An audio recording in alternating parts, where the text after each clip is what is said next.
Dear students, class 10th की math subject में exercise 8th पढ़ रहे हैं और उस एक्सरसाइज 8th का अपना क्वेश्चन नंबर 8 है कि 25 मीटर ऊंचे एक स्तंभ के शीर्ष से एक मीनार के शीर्ष का उन्नयन कोण तथा मीनार के पाद का अवनमन कोण समान हो तो मीनार की ऊंचाई ज्ञात कीजिए। देखिए बच्चों, जैसा और इसमें ये ऑप्शन दे रखे हैं आपके आंसर के लिए, तो इसका सॉल्यूशन करते हैं।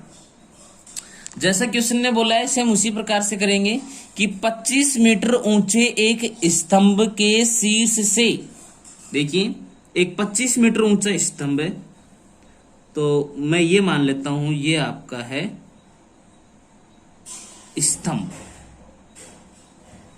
जो कि कितने का है 25 मीटर ऊंचा स्तंभ है। ये नीचे धरातल होगा, यहां पर ये धरातल है। 25 मीटर ऊंचे स्तंभ के शीर्ष से, यानी कि ये शीर्ष से एक मीनार के शीर्ष का उन्नयन कोण और मीनार के पाद का, भाई ये तो स्तंभ है तो दूसरी मीनार की बात हो रही, तो मीनार वाजिब सी बात है, बड़ी होनी चाहिए, तो ये मैं मान लेता हूं ये है मीनार। तो ये मीनार है, ये आपका स्तंभ है। मीनार के शीर्ष का उन्नयन कोण और मीनार के पाद का अवनमन कोण समान है। तो बच्चों कोण कहां से बना रहे हैं, इसके शीर्ष से बना रहे हैं। इनकी यहां से कोण बनाए तो सबसे पहले यहां से आपको क्षैतिज बना लेना चाहिए। इनकी जहां से भी कोण बने वहां से क्षैतिज जरूर बनाना चाहिए। और यहां से इसके शीर्ष का उन्नयन कोण, तो बेटा शीर्ष का उन्नयन कोण किस प्रकार से होगा, ऐसे होगा। और मीनार के फुट पर अवनमन कोण, तो अवनमन कोण कैसे होगा, ये नीचे की तरफ फुट पर हो जाएगा। दोनों कोण समान है, इनकी ये उन्नयन कोण थीटा है तो अवनमन कोण भी कितने का होगा बच्चों, इसका थीटा का होगा। इनके दोनों के दोनों कोण आपके बराबर है। तो बच्चों ये थीटा है तो अब वाजिब सी बात है ये वाला भी कितने का होगा, थीटा का होगा। तो मीनार की ऊंचाई ज्ञात कीजिए। मीनार की ऊंचाई बेटा ये टोटल मीनार की ऊंचाई, तो मैं मान लेता हूं मीनार की ऊंचाई कितने की है h मीटर। कहां से, यहां से लेकर यहां तक मीनार है, इस मीनार की ऊंचाई मैंने कितनी मान ली h।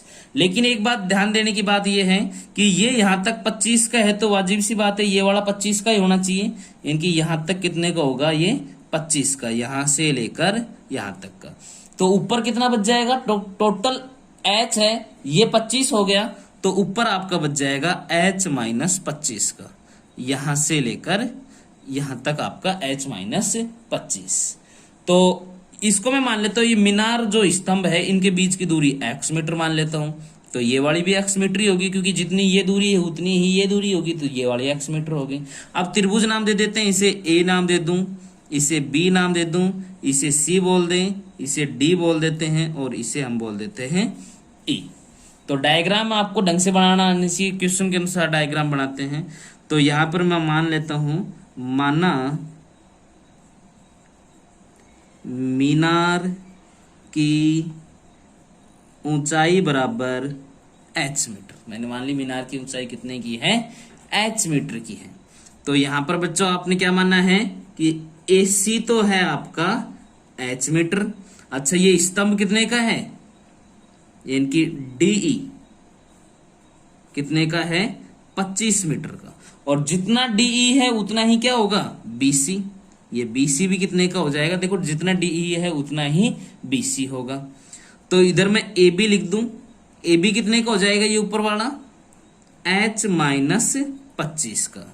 अच्छा एक बात और लिख दें, अब CD मैंने माना है नीचे वाला कितने का x मीटर का, तो जितना ये है इतना ही क्या होगा आपका BE होगा, जितना ये है उतना ही ये BE होगा।